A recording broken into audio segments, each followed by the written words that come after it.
Dear fellow scholars, this is a new episode with a special guest. Today, we are going to see what happens if we unleash AI to design entire game worlds.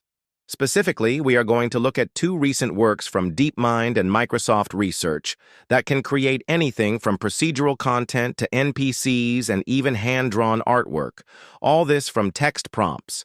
And we are going to try them out together. The first technique is called Genie 3 and is from DeepMind. If you have been following the series for a while, then you might remember that we have seen an earlier version of this system before. Now, the original Genie looked at a large language model and asked it to help us traverse the world of an existing game.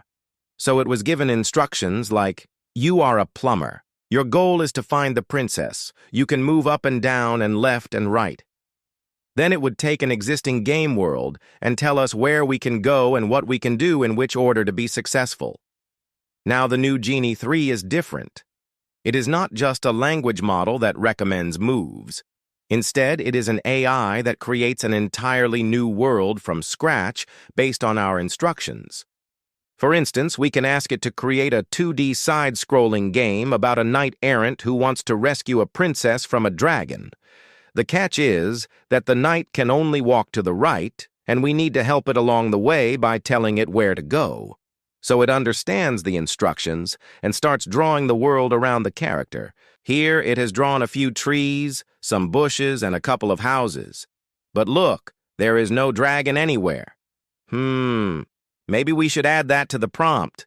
Okay, now the AI knows what to do. It continues the drawing, and behold, there is the dragon guarding the princess's tower.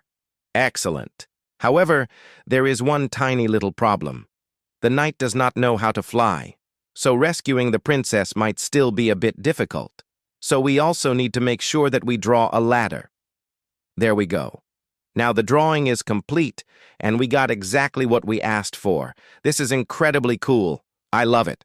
However, hold on to your papers, because we are about to see something that is even cooler. Microsoft Research has recently published a paper on a system called Muse.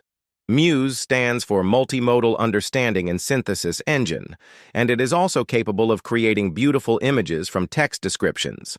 However, unlike previous techniques, it can also synthesize video games, and more specifically, it can create NPCs for these games. Let's see how it works. First, we start by giving it an instruction such as, "An evil wizard attacks a village." Then we pick an appropriate artwork style for it. And here we go. The AI starts painting the scene. Now this looks quite nice, but something seems to be missing. Oh yes, the evil wizard needs a pointy hat. There we go. That looks much better. And now comes the really cool part. We can also ask it to animate this image and make the wizard come to life. But wait a second. Do you see the issue here? The wizard is alive and kicking, but he doesn't seem to want to attack the village. He seems to like it, actually. Maybe we should also tell it that the wizard is evil. Good idea. Let's try that. And now the wizard is all fired up and ready to destroy the village. Excellent. But look, the villagers don't seem too concerned about his presence. Perhaps we should also tell it that the wizard is dangerous. And now we are getting somewhere.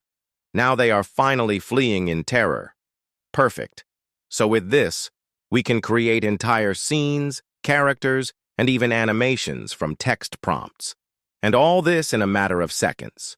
What a time to be alive. So I tried both of these tools and had a lot of fun with them. They are both easy to use and the results are beautiful. However, I do have one tiny little criticism. Look, these works are great at creating beautiful procedural content, but the text prompts need to be carefully crafted.